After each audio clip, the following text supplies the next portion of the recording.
And it's time to talk about what else but the NFL draft here on Jets FM on the OFN Draft Day 2022. Jan Levine joining me as we will run through as quickly as we can, because considering we're just a few hours away from the draft and we are going to be broadcasting, we're going to be live recording both picks in the first round. We're going to turn it around and make it available to the public and on our channel, probably within, I would say, an hour after the Jets' second pick.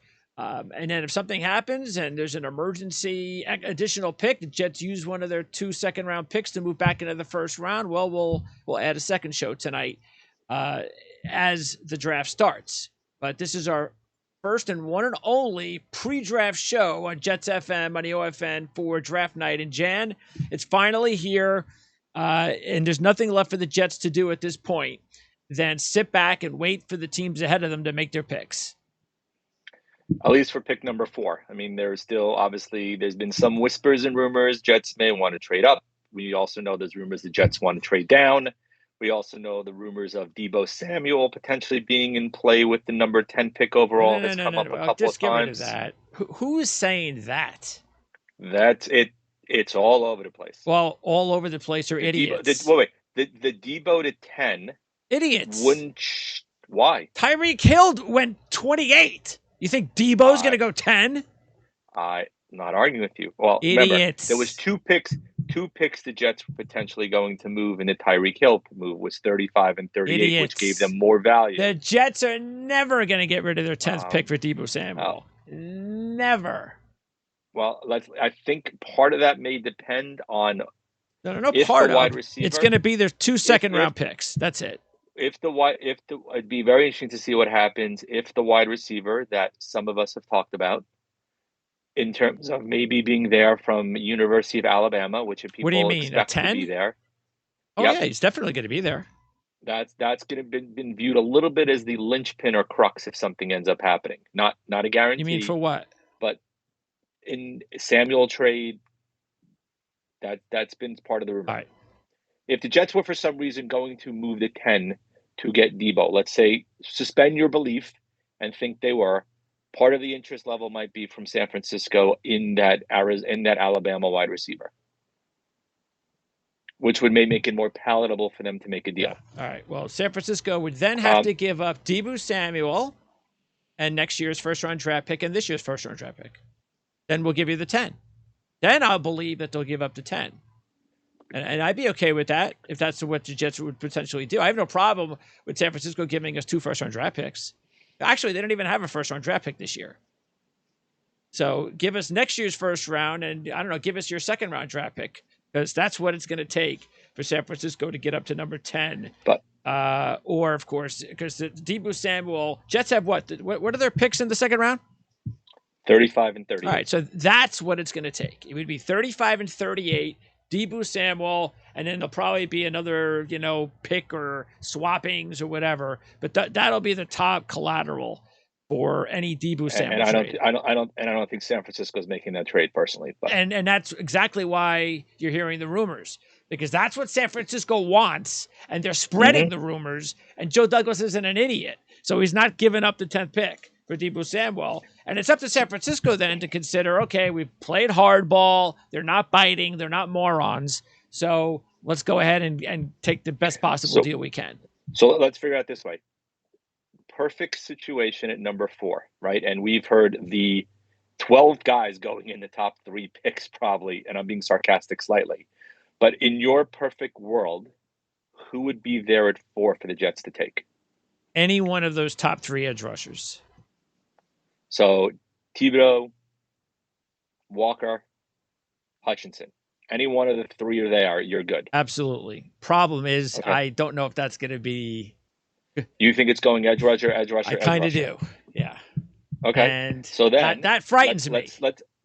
Well, Walker has obviously, his value has spiked in the last week or 2. I mean, his name has been whispered a lot.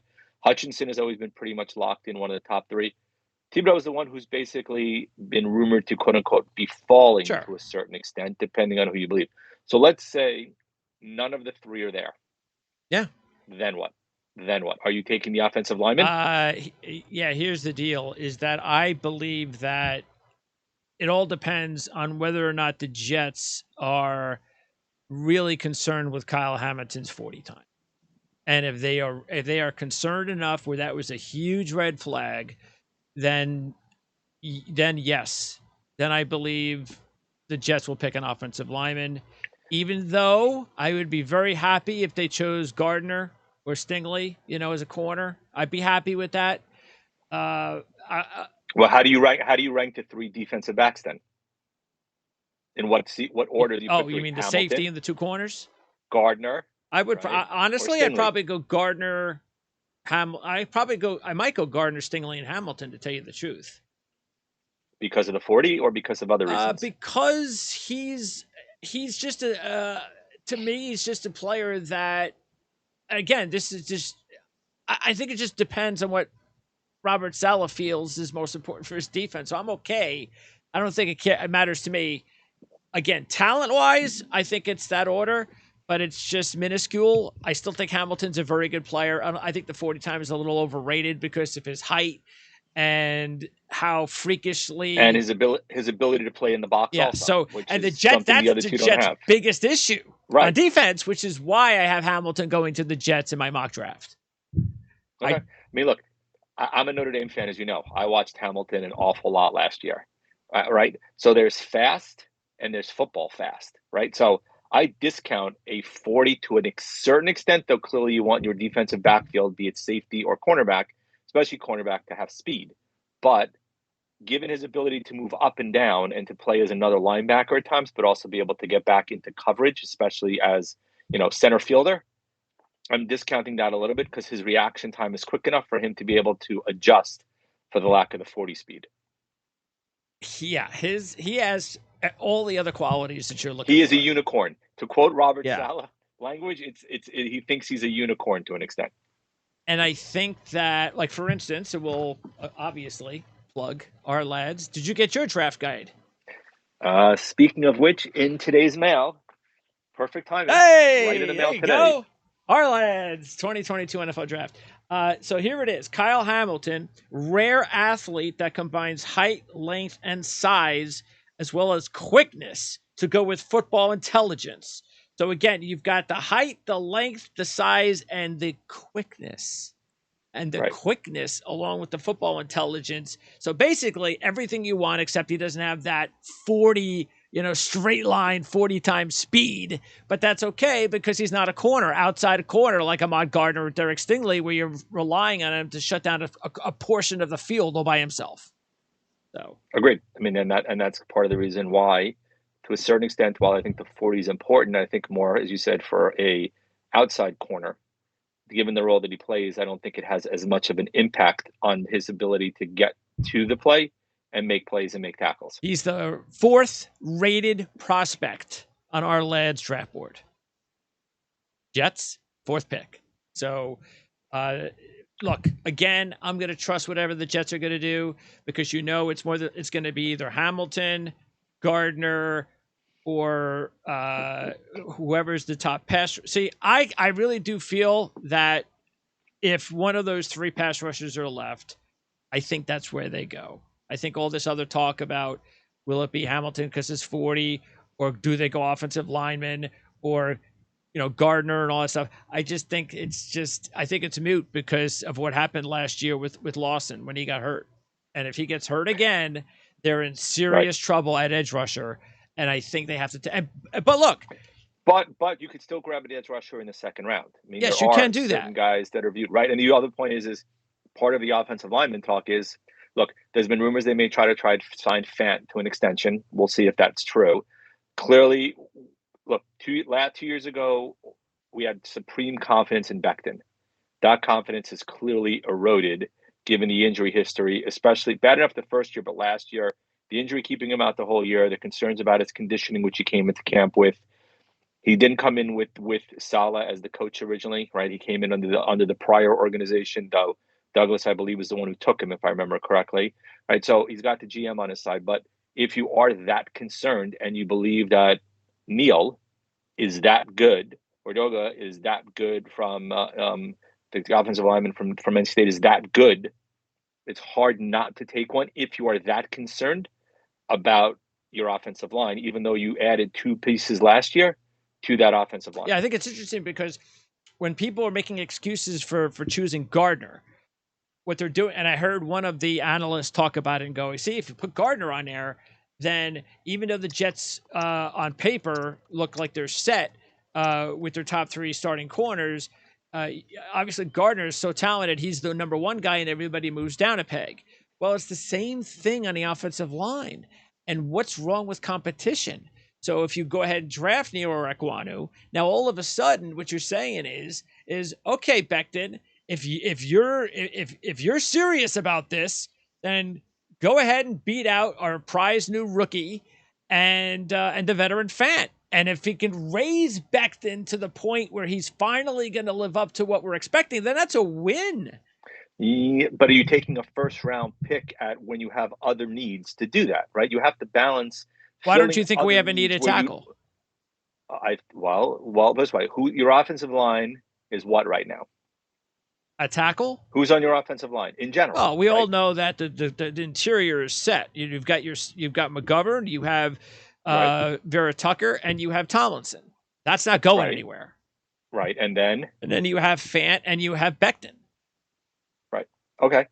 But if so Becton you're presuming that the offensive lineman would beat out either one of those players. Well, but let's say Fant and Becton fortunately do raise their games. Yes. Right.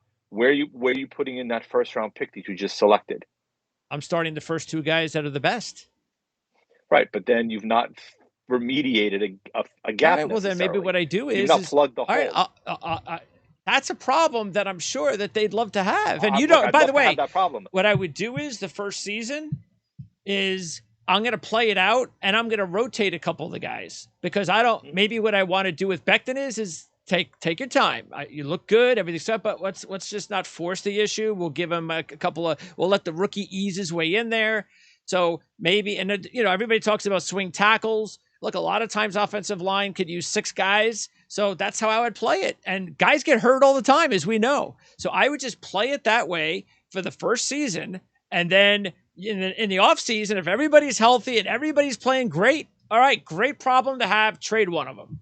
So you know what I'm saying? I mean, but I think what we have to think about is, do they value Udoga enough where they think if anything happens to Becton or Fant, they're comfortable with Udoga stepping in? We don't know that. That we don't know, right? I mean, you would presume if you're going to take Udoga at 4 or Neal. You mean Ekwonu or Neal? Ekwonu or Neal at 4, right? Then your viewpoint is I think one of those guys is going to start. I'm not sure if you're taking them to be a prod. I agree. To push the other 2 guys as opposed to taking guys started. Where if you're taking any one of 3 defensive linemen or you're taking Hamilton, day 1, they're written in probably in ink in your starting lineup. And again, though, we have to think about what is the architect of this franchise and what he values more. Well, he's an offensive line guy. I mean, we know he's an offensive line guy, but you also have your coach who's a defensive guy. Douglas makes the final call. I think he makes final call, but he'll also take the viewpoint of his coaching staff in terms of what they think. Sure. Oh, absolutely. Right? He's not going to make a decision in a vacuum, right? And if Saleh said, I mean, look, he had to see what happened in the backfield last year. Defensive backfield, he had to see what happened in the line last year where they really didn't generate a ton of pressure, especially when Lawson is out, right? We also know they're going to need a linebacker eventually also, but it's a whole nother conversation, right? They're not taking one in the first round. Well, keeping in mind that they do have, those 2 young players that they like. Actually, now 3 young players that they like. With Quinnen's brother, playing well last year too. Who played well last year. Yeah. So there are 4. There's 4 as of now, and I use as of now purposely because we know Douglas loves to move up, back, and sometimes up if he has to, and he's more than willing to trade to acquire additional picks if he has to, depending on what talent bases they are. 4 picks, you probably are looking to fill 4 potentially different holes with 4 different positions that are being targeted, meaning you're likely not going to double down at one position unless the value at that pick is so great that you have no choice but to do so. So if you, let's say, take Hamilton, I don't think with any one of the next 3 picks you're taking another person for the defensive backfield. No. Though possibly in the second round, maybe you grab one. No. Right. So the question No. so I don't think they're taking. Well, so not well. Let me say this: not a corner, but a safety. Yes. no, safety. Yes. You could take a safety. Yes. Yeah. So let's use the presumption, for example, they take Hamilton, right? What are you doing with your second pick? Are you taking the best wide receiver? Okay. Let's get on the wide receiver thing. Okay. In my opinion, I think the Jets are fine with trying to get a veteran, proven wide receiver. But it's a big difference spending a high premium draft pick on a wide receiver. It just is. A lot of times fans don't think it is. They just think, oh, if the Jets get this guy, he's going to be great. So they have to, how can you not pick this guy? Why aren't you interested in this rookie if you're interested in Deebo Samuel? If you're interested, completely different because he's a rookie and rookies may not, you don't know what the rookie's going to do. You have no idea. It's a gamble. So at wide receiver, when you start your trio of Berrios, Davis, and Moore, that is a very good threesome. So why do I have to add a 4th receiver, which we'd all love to have another receiver. There's no question about it. It makes our receiving group look awesome. But it's, to me, a luxury. It's like, okay, we'll take the receiver only because the corners are gone, Hamilton's gone, the offensive linemen are gone, and we can get an edge rusher in the second round because, like you said, it's a deep draft for edge rushers. So instead of using it at 10, we'll use it in the second round. Maybe, but I think it's their 4th choice. There are some guys at 10, edge rusher wise, who they could choose. Sure. But, you're talking about probably Jermaine Johnson. Who's gotten a lot of pub lately. Karlaftis can go anywhere from 10 to 25. I have no idea where that guy's going to go. I think it's Johnson if they're targeting anybody at 10. I agree. And once you get past Johnson, though, and Karlaftis, maybe, then there's a drop till about 25, 26, 27 in that area. Let's keep this in mind with the offensive line, too. Okay, they all go to camp. They use their pick on a tackle. And by the way, they could also, which in my mock draft, they did it. They could also use their second pick for an offensive lineman. They don't have to use pick number 4 an offensive lineman. They can go with, say, Charles Cross instead at number 10. If he slides there, right? Because we think the Giants, I think it's 7 or may end up taking him because they. The only way the Giants are not going to get an offensive lineman is if one of the 3 teams in the top 3 pick one. It's the only way the Giants aren't getting an offensive lineman because the Giants are going to get pick number 5. They're going to pick an offensive lineman. They may take Gardner at 5. Trust me, they're taking an offensive lineman 5. Okay. But it's definitely Gardner or an offensive lineman. But if Neal or Ekwonu are available, unless the Giants are like 90% sure Cross will be there. But the other thing I was saying with the offensive lineman is, they're at 7, right? So they're picking 5 and 7. 5 and right. So if the 3 offensive linemen are there, they don't have to take one at 5. Well, like I said, that all depends as long as they aren't taken early. Because what happens if one of them are gone? Right. So if all 3 are still remaining, right, when you get to 4, right?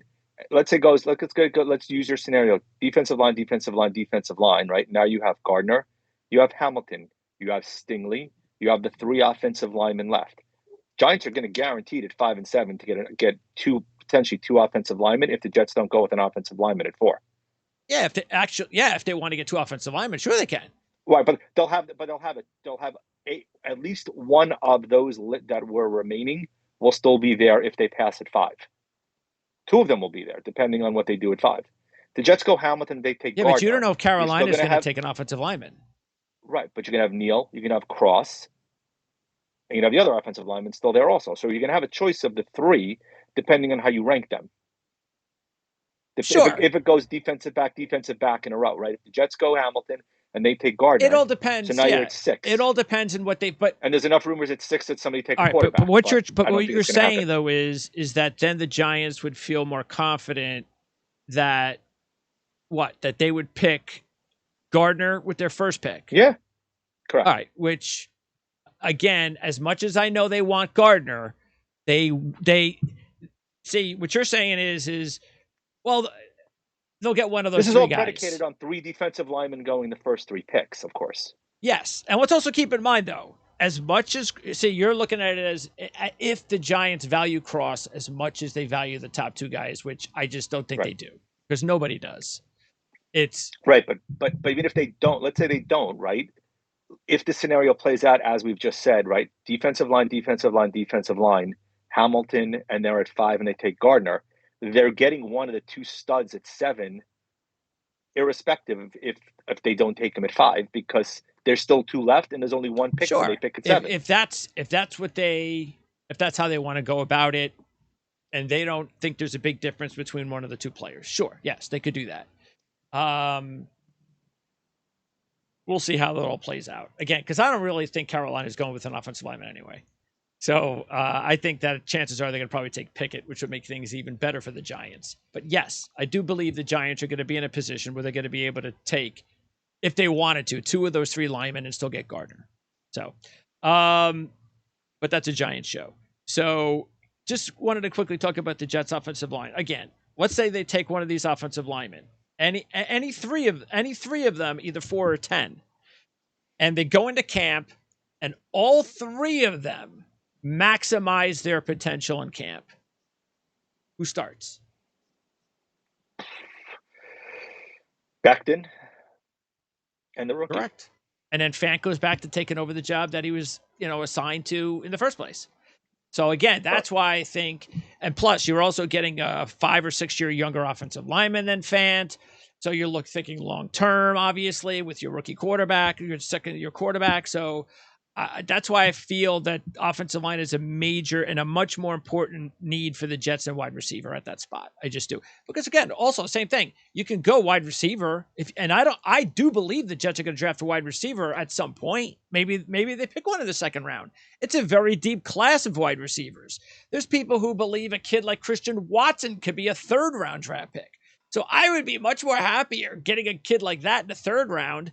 And I'm sure Joe Douglas sees this as well, to make sure that you get the premium position, premium talent, which he values, which is either offensive line or defensive line. Which is why I believe chances are, unless Hamilton gets picked, I would go Hamilton first. And then I would, again, if it works out that way, the 3 edge rushers are gone, I'd go Hamilton, and then they would pick either the edge rusher at 10 or the offensive lineman at 10. But we should know in about 6 hours. We should know. And I will say this, I don't think there's anybody that they could pick that I would be unhappy about. Okay, so I will be on the air talking about it, and we'll see what's available at the time that the pick comes up. But yeah, there isn't, again, even if they pick one of these receivers, well, I'm not going to be unhappy. I'm going to be, okay, great, we got another weapon from Kyle Wilson. They must know what they're doing. So Zach Wilson. So I'd be completely happy with that. Whether it's Williams, Wilson, London, Olave, any one of those 4 receivers, I'd be happy. The only thing about Olave is I just question some things about him. I don't like the fact that he's a California kid that decided to pass on the Rose Bowl. And also, I think there was something else. He decided to pass on something else that, he was supposed to be at the Big Ten Media Day before the season. And at the last minute, he canceled out. He's supposed to be a captain. And so there are a couple of things about him that I'm a little bit concerned with, but they're all very talented receivers. So, would you be unhappy with any of those, with any player? Would you be like, you know what? I wish I didn't really want them to pick that player at that spot. Olave, I think to me should be picked later. So I agree. But yeah, that's about it. Everybody else you take. I'm pretty much okay with everybody else. Okay. Yes, I agree. That's why this whole thing, it just all goes down to, I trust what Joe Douglas and Robert Saleh are gonna do. Agreed. And once we get through day 1 later tonight, we're going to be able to talk about how important day 2 is going to be with the draft capital we have right now, which includes picks 35 and 38 and pick 69 in round 3. And how many picks do we have? Do you know that off the? Not off. Well, we have enough. We have enough. We have 5 picks in the top 3 rounds in between tonight and tomorrow night. And I would venture to say, based on his history, Joe Douglas would probably make a trade either today or tomorrow night. Most likely to trade down. Most likely, unless he decides to trade up with those 2 first-round draft picks. Correct. So, We'll That'd be see. interesting All if he right. trades up, because then we're going to have another conversation late at night tonight. We will. We will. All right, Jan, appreciate it. We'll All right. talk to you at, what'd you say, like 5.5 hours or so? About 6 hours. 6 hours. About 6 hours. Yeah. 5.5, 6 Looking hours. forward Yep. to it. All right. All right, man. Sounds Appreciate good. it. Take Thanks. care. Thank you, Greg. Bye-bye. All right, so that's Jan Levine, and just going to stay on the air here for a minute or so. What I want to do is, I think I've got the depth chart up, and let's see, where is it? Depth chart. There it is. Okay, so take a look at the Ourlads depth chart, and here's the question right here. Chuma Edoga, okay? That's the question.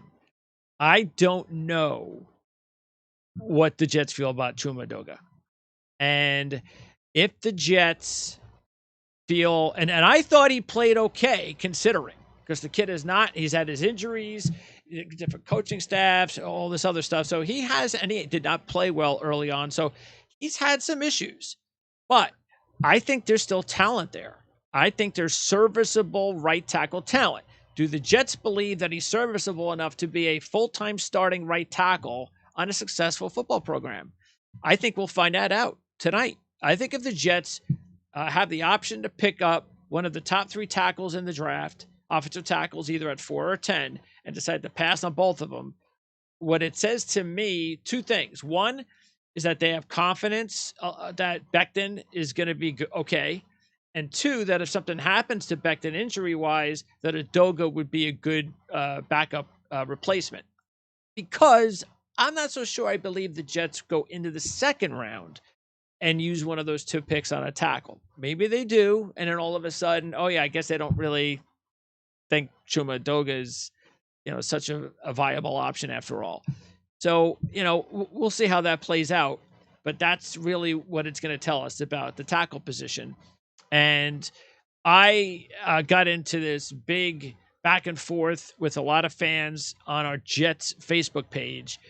And it was simply because of the fact that I pointed out after the press conference this past week regarding the fact that Becton was going to be staying at home training, and the reporters didn't push Douglas on it, and Douglas didn't offer anything except just to say that he was training at home. That's it. They're monitoring him, and it's a voluntary camp, and that was it. Okay. My problem was that when you've started your career out with injuries, you're not keeping your weight in check. You should be going that extra mile to prove to the organization that you're serious, and that if you're on site, then what that means is, if you're, even though it's voluntary, if you're there and you need to have a talk with the coach immediately, and maybe you need to have a session with the coach. Maybe you need to sit and watch some film with the coach and then go out and work out with the coach. You can do that. But you can't do that when you're, thousands, hundreds of miles away. Some fans came back and said he's having a child. They're going to have his wife's giving birth in 2 weeks. So shut up. You don't know what you're talking about. He's got a family life. He's taking care of his family, and he's got an obligation to his wife. That is utter nonsense. And if you don't realize that athletes, professional athletes, do you think they need to spend 2 weeks, straight weeks, at home with their wife before she gives birth? You just haven't paid attention. Athletes will spend time 24, 48 hours away from their wives before they give birth. If, let's say, she's giving birth on a Sunday night or a Monday morning during the season, and they have to fly to a location to take on, on the road. Let's say it's out west. They got to play the Broncos, and they leave on Friday, let's say, whatever, Friday, Saturday. And he's going to be away now for 48 hours. That's what's going to happen. And then he's going to play the game. He's going to get back as soon as he can. And if he thinks he can get there faster by taking another flight, maybe he'll do that. But he'll get back there as soon as he can, and he gets to be with his wife. And if his wife is going to give birth during the game, just before the game, and he gets word and it's important to him, then you know what? That could happen, and I'm okay with that. Okay? But that's not the design of I'm going to plan this, because obviously he already took the flight. He already was hoping that the birth wasn't going to happen. I have not, and maybe it's happened, but less than 5% of the time, where an athlete, and we're talking football, because there's only 17 games in football. It's different than the other sports where you can have 80, 160, and all right, you can take a couple of days, that kind of thing. Not the same thing with the NFL. These games are very important. But yeah, maybe there's a less than 5% time when a player is going to make sure that, you know what, we're not sure if she's given birth before, during, or after the game, minutes after, minutes before, during. I got to be there with my wife. The team is not going to say anything, unless he's starting quarterback. But I've never heard of such a thing. So, but that, again, that the percentage is so small. It doesn't happen. Bottom line is you don't need 2 weeks. And I don't want to hear this thing about monitoring anyway. That's coach speak. If you actually believe that Joe Douglas is okay with Mekhi Becton being away from the facilities because he needs to spend, and by the way, if he had an easy out with the media, all he had to do when the question was posed was say, he's spending 2 weeks with his wife. She's going to be giving birth. She's going to have a child. And he's also working out. End of story. He didn't say that. Okay? That's the problem. That's the tip-off I have. If he said that, all right, the Jets are okay with it. If they're okay with it, then I'm okay with it. That did not come up. And because that did not come up, just shows you that Douglas wants Becton. Of course he wants him on the facility. Of course he does. And him saying it's voluntary. You know how many times we hear coaches say that when a reporter asks the question and it's voluntary. I mean, when was the last time a coach said that and you didn't think that there was an issue? I mean, 99.9% of the time when a coach gets that question and then responds to, well, it's voluntary, he's upset. That he wants that player on the premises. That's the same thing with Becton. So 2 weeks to be with your wife before birth is utter nonsense. All right. It's a red flag for me, but the bottom line is it doesn't matter because we're a few hours away from the draft. All of that was talked for last week. It's been talked about for the last few months about what the Jets are going to do. Are they going to go with an offensive lineman? We'll find out tonight. And you know what? Like I said, I'm not sitting here going, oh man, I hope they pick an offensive lineman because I don't really trust Becton. Doesn't matter what I think. It doesn't, because I don't know what I think about Becton. It matters whether I trust Joe Douglas. Okay? And I do. And I have said that, as you know, from the day he came on board as a general manager. I told you guys I was going to be behind him until he gives me reason not to. And I have been 100% behind him. Has he made mistakes? Yes, he has. Have I defended some of his mistakes? Yes, I have. To this point, he's been a lot better than worse, that's for sure, especially compared to the other general managers we've had. And I have no complaints with the direction of this franchise since he's taken over. Zero.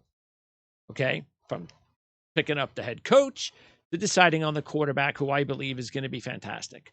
So I am all aboard. So whatever he decides, if he does not take an offensive lineman with the 4th pick or the 10th pick or whatever in the first round later tonight, then I'm going to feel confident that, hey, all right, then that means he must feel pretty good about Becton and also maybe a Doga, that this is going to be okay.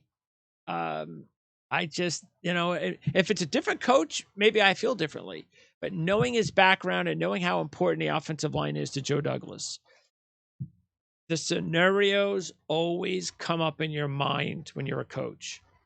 What happens if we don't draft an offensive tackle with one of those top 2 picks and something happens to Becton where he lets us down or he gets injured again because his body just can't take it?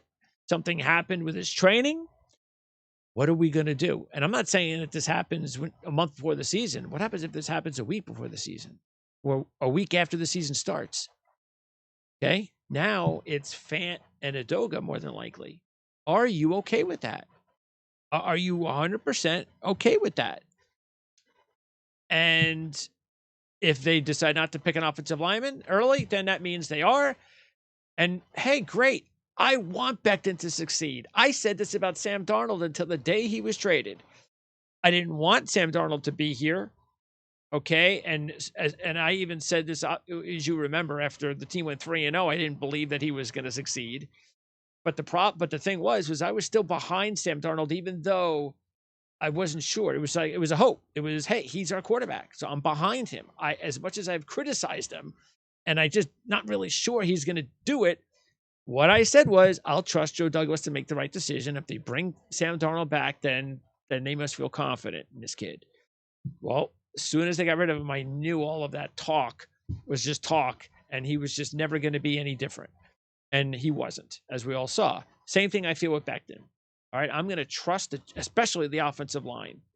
So he knows how valuable the offensive line is, that if he does not go with an offensive lineman early, he is taking a chance. And he's basically saying, you know what, we'll be okay. We got a Doga.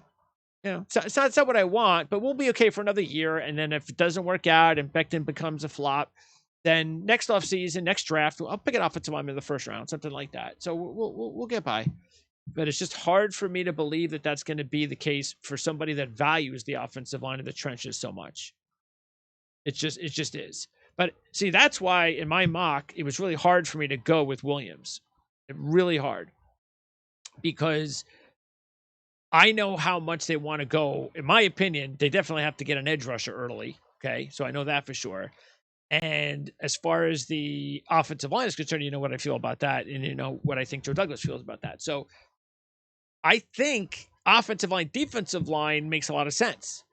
It's just that when you can put together, when you're trying to put together this defense, and you have a talent like Kyle Hamilton, and you can plug him in there in that back 7, and you can do so much with him because he's such an interesting hybrid player. It's just too tempting for them not to go with him. But if one of those edge rushers is available, I just kind of feel that that's the way they're going to go, because even though it's a deep class of edge rushers, there is a drop off when you get past the top 3 guys. The top 3 guys have superstar potential. And let's think about this. If, let's say Detroit has their eye on Thibodeau. Let's just say that, because everybody's thinking Hutchinson, Detroit, Michigan, whatever. Let's just say Detroit have their eye on Thibodeau. They're confident that Jacksonville's going to go with either Walker or Hutchinson. All right, and we really like Thibodeau anyway, so we're sticking our guns there. Now, let's say Jacksonville goes with Walker, which is very possible. He's the favorite at this point, supposedly. Just could land their pick, Hutchinson. How awesome would that be, too? So I just think that it's too good of a situation to pass up. I think the only chance that the Jets don't take an edge rusher, if one of them were to be available, would be if that was Thibodeau, because of the fact that there are people who believe that he could slip a little bit. Okay, because he's one of those guys that can turn it on and turn it off a little bit. He's had some injury concerns over the years. There are little minor things, but to me, that's all nitpicking when you have a player as good as Thibodeau's been for the past couple of years. I don't think he's going to be available, but I would just say if the Jets bypassed one of the top 3 defensive edge rushers, if they were available, maybe it would be Thibodeau. But I think it's going to be too hard for the Jets to pass on any of those guys. Again, we just talked about the injury situation on the offensive line. Same thing at edge rusher. I've been saying this all spring, the end of the winter. The Jets cannot get back to the situation that happened last year when Carl Lawson was hurt and when training camp began. They just can't. Okay? Because you could say all you want. You should take a look here at the edge rushing situation for the Jets. Big Carl Lawson, okay? But John Franklin Myers is not a defensive end. That's not where he excels. We want John Franklin Myers to play a little bit outside, but we really want him inside. Matter of fact, we want him playing more snaps inside than Sheldon Rankins. We want it to basically be the starting, like, where are the most snaps going to be? We want it to be Franklin Myers getting most of his snaps inside along with Quinnen Williams. Rankins would be the number 3 guy getting snaps. And maybe Solomon Thomas is number 4. On the outside, it's obviously Lawson. But what happens if Lawson gets hurt? John Franklin Myers is not an edge rusher. Jacob Martin and Bryce Huff are just players that will help you with your depth, and it's important to have them. But that's all they are. They're depth edge rushers. And if you don't, and that's another reason why you need to add another edge rusher, a top premium edge rusher, because you need guys like Huff and Martin, and who knows what happens with Jabari Zuniga, Rashad Jr. Does he develop? So, and I'm not even going to trust Vinny Curry, but the depth is there. All of a sudden, you lose that depth, and you don't have a premier edge rusher. So now you don't have a number 1. And by the way, if anything happens to Carl Lawson, let's say it happens 2 years in a row and he gets hurt, what do you think that means? That means you're just never going to be able to count on him, ever. And that means you better have a young, up-and-coming edge rusher on your team, and you got to do it as soon as possible. I still think, yes, it's possible they wait until the second round, but I'm just telling, and they might have to if they don't have those top 3 guys. But that's also why Jermaine Johnson at number 10 would make a lot of sense in my mind. Even though when it came down to my final mock, I went ahead and inserted Charles Cross instead. Because with the Giants in my mock, I had them taking Neal and Gardner. So, and look, I'd love to have Gardner on the Jets. I just don't think that, based on my research, and how much I've seen the way that Saleh has developed a secondary and how he did it in San Francisco, I just don't think that it's, to me, I think it's a luxury almost. It's like, great, we have Gardner, man. That's awesome. Or even Stingley. That's great. And wow, our DBs are going to be awesome. But that's not where Robert Saleh defines his defense. It's just not. He wants a massive push up front. And when you want that, it means you have to have the depth, which he already has now. But now he needs the premium guys. We only have 1. All right. So we need more.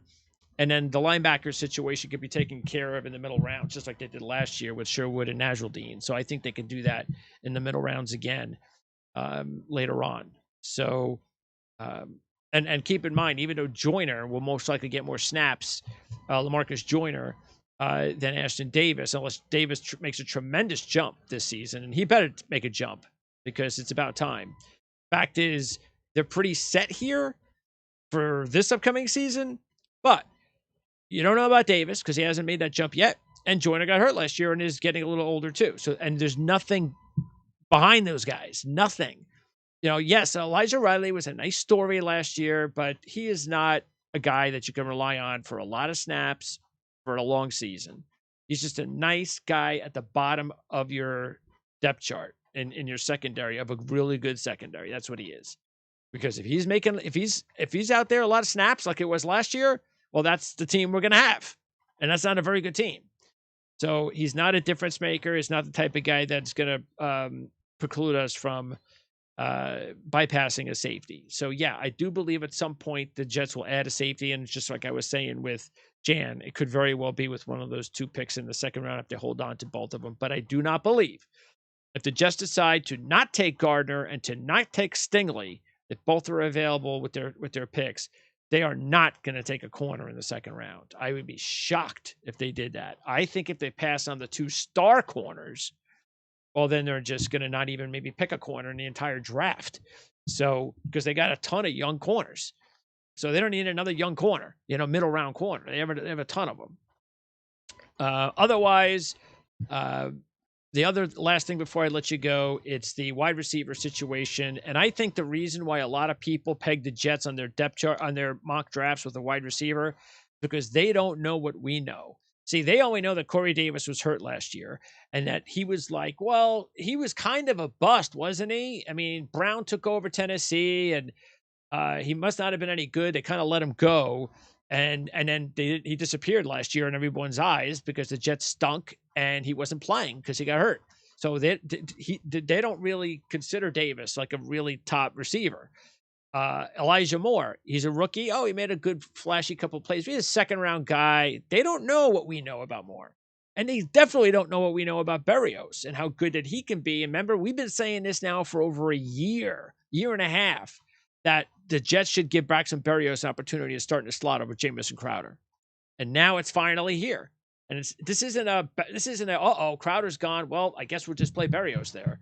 He is going to get... Now, look, I think if the Jets are looking for a wide receiver in this draft, I do see them looking for a guy that can play both slot and on the outside, without question.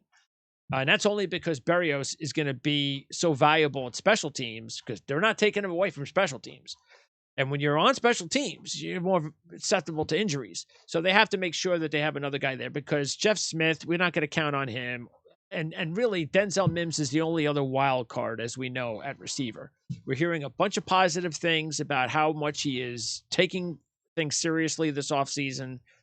And, hey, you know what? I have faith. I'm going to give the kid a chance, just like I said with these other guys. I'm going to give the kid a chance that he is going to get things put together. And you know what? What happened if he does? What if the Jets are really liking what they're hearing about Mims and what he's doing in the offseason? And they're saying to themselves, well, you know what? Maybe we got ourselves him thinking. Because you don't think Joe Douglas is just going to give up on one of his top draft picks. Of course he's not. Just like Becton. He's not going to give up on these guys unless they absolutely continue to do wrong. Like it's sort of like if Mims has another bad year, he's done. Actually, because that's pretty much where Becton is. See, Becton has had 2 bad years. He's had the injuries, and then he's had the conditioning issues, which led to him not being able to play, the injury and all that. So he's had like a year and a half of disappointment. Mims has only really had 1 year of disappointment. So he has a mulligan. He has one more opportunity, but then that's it.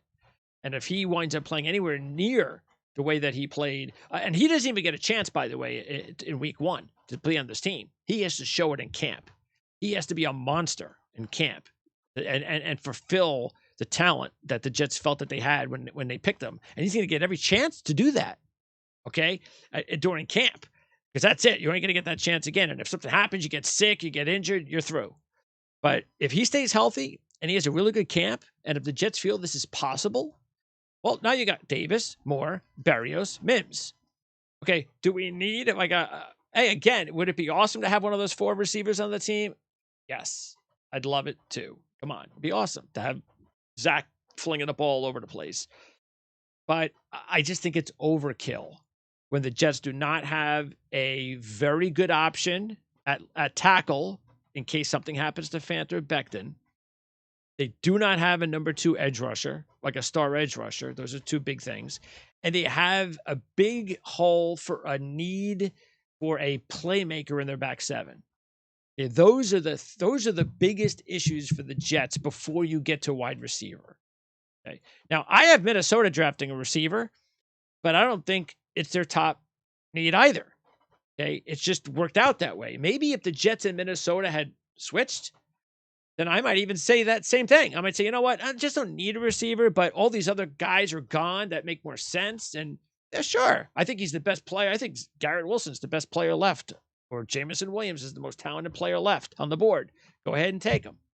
But I just think that where the Jets are, even just a couple of spots up from that, I just think that there's going to be, whether it's Cross, uh, uh, and Jermaine Johnson, one of those guys is just going to be too hard to pass up on a bona fide starting tackle, a really talented tackle for years to come, and an edge rusher as talented maybe as Jermaine Johnson that can help you out opposite Carl Lawson, as opposed to, yeah, let's bring in another receiver, especially when you're going to run the ball a lot. You've got better tight ends now to throw the ball to, and you have three really good solid, 1, 2, 3 starting caliber receivers. So that's my thinking. But as I said before, I'm going to trust whatever Joe Douglas does. And I don't know what you guys think, but I'd like to hear your comments. And all I ask you to do when you leave comments is just be tasteful. That's it. You can disagree with me all you want, but we're not going to be able to have a good debate and back and forth if we start, slinging insults or things like that, because that happens on Facebook. And once that starts, it's like, I'm going to let you guys debate it within yourselves. And we're not going to let that continue here once it gets started by anybody. But I love the debate. I welcome the debate. I want to hear what everybody else thinks about it, because I know a lot of people disagree with me. And that's perfectly fine. That's what we're all about here. And, I'm not going to be right all the time. So I'm willing to take it on the chin whenever necessary. But look, I don't believe in predicting mock drafts anyway. It's not my big deal. I love the process when it's all over, when the weekend comes and goes, and I can start breaking down the players that are on their teams. That's what I love, because now I already know I know everything about these guys, and I know everything about the pro guys. So it's not, now we're not just sitting there guessing where a player's going to get drafted, which is just like, it's a game. It's a game that anybody can win. Because I think on average, most people, like really good, like draft experts, can get like maybe 10 or 12 right on a mock draft every year. And that's because it trades and it just ruins all the mocks, and also because it's hard to do. So it's just not my thing. And it's one of those things that's fun. There's no question about that. But I just really can't wait for this weekend to be over so we can dive in to how the Jets have transformed their roster in 2022. And even though they're going to make a few more deals, they're not going to be anywhere near as big as what we have seen in free agency to this point. And of course, with the draft being over after this weekend. And then we're going to look at the roster and go, this is it. This is pretty much it. All right. How is this going to work? Okay. And what's still left? And let's talk about it. So I can't wait. I'm looking forward to it. And again, it's about Joe Douglas. I am all about believing that no matter what, he is going to get the job done. And I am just going to sit back tonight when we get the chance to talk. And again, what's going to happen is Jan and I, we're going to set things up. We're going to record the show right around time between maybe picks 2 and 3. We're going to start our broadcast. And at that point, we'll be on until we break down, and we've had enough of breaking down what we think about pick 4, and then what's potentially left for the Jets if there's been any major changes. Maybe there's a trade or something. Who knows? But if things go to norm, we'll be in and out from that 4th pick, and then we come back for pick 10, and we'll splice it, edit them together. And as long as there is not a trade up into the 1st round, I'll edit those 2. And I'm probably going to do it anyway. So what I'll do is by time that 10th pick's in, I'm editing both together. I'm posting it up on the channel. And if something happens where the Jets trade back into the 1st round tonight, Jan and I will get back on and we'll do another recording. And we'll quickly do it before it goes live. And hopefully we'll be able to get it done. Hopefully it's not one of those things where, there's been a trade. The Jets have moved up, and here's the pick. That happens. Well, we're screwed. We're never going to get everything set up in time to comment or guess on who that could be. But I'm going to try to be as ready as possible in case Joe Douglas makes that move up. I'm not big in Joe Douglas moving up. It's not going to happen in my mind. It's not happening at 4. It's not happening at 10. That's not going to happen. And what I said before, too, with Jan is there's just no way the Jets are giving the San Francisco 49ers the 10th pick in the draft for Deebo Samuel, unless San Francisco is giving the Jets in return next year's first-round draft pick, and they got to give us something else. I mean, it's just not going to happen. I'm sorry. Especially a team like San Francisco that's going to wind up more than likely being a pick late in the first round. So because keep in mind, the reason is not the player, just the player. It's the money. You cannot expect the Jets to take Deebo Samuel in the trade, to give the receiver, to give the other team the premium draft pick in the deal. Okay. So you might say, well, that's even. Deebo Samuel's worth the 10th pick of the draft, isn't he? Just straight up one-on-one. I mean, he's young enough. Isn't he kind of worth it in a way? But the Jets then have to pay Deebo Samuel. Okay, so they're responsible for not only giving the San Francisco 49ers premium draft capital, which everybody wants, but San Francisco now has the luxury of shredding their cap situation, and they could open it up for more deals. But the Jets have to take that. So it's a negative for the Jets now. So the Jets have now lost the premium draft pick, and they've lost cap space in this deal. It's just not going to happen. Sorry, it just does not make sense for something like that to happen unless San Francisco gives the Jets something else in return of premium quality, which could happen. I mean, I'm not going to sit here and say it won't happen, but San Francisco is going to have to give up something pretty good besides just Deebo Samuel for the Jets to give them the 10th pick, because that would not be good drafting. And I just don't see Joe Douglas doing that. Not Joe Douglas, who values his draft capital also as much as he does. But hey, you know what? Would I love to have Deebo Samuel on the team? You betcha I would. And I think the Jets have the best draft capital to make it happen as well, because the Jets can just give up their 2 second-round draft picks for Deebo Samuel. And that would pretty much, in my mind, close the deal. Maybe, like I said before, maybe there's a little this, sprinkle on that. But I think if it's those 2 picks for Deebo Samuel, I think you get a deal, pretty much. Could happen. So we'll see. And I guess I might as well say it because I said it a million times.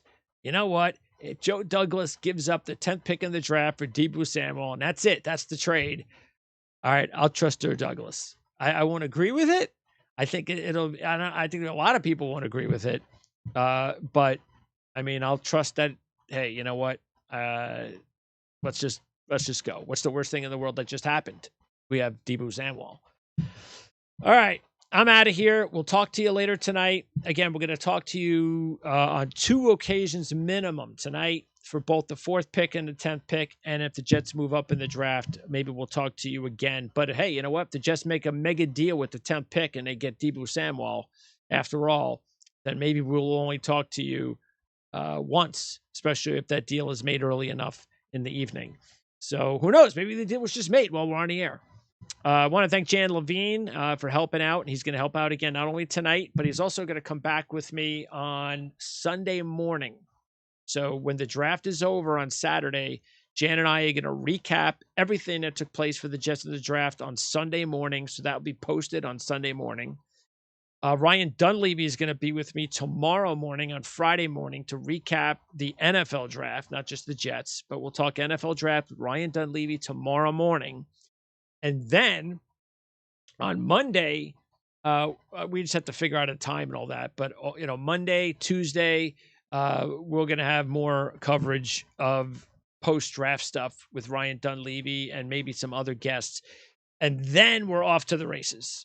Whether it's the Jets or 31 other teams in the NFL, we're going to have tremendous coverage on the offseason for the NFL, and then also get everybody ready for the college football season too, because all the spring practices, I think, are pretty much done.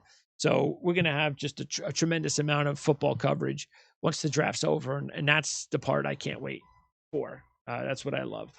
All right, that's it. I'm out of here. Again, please comment, like, share, and maybe best of all, subscribe to our channel. Hope you liked the video, and we'll see you later on tonight.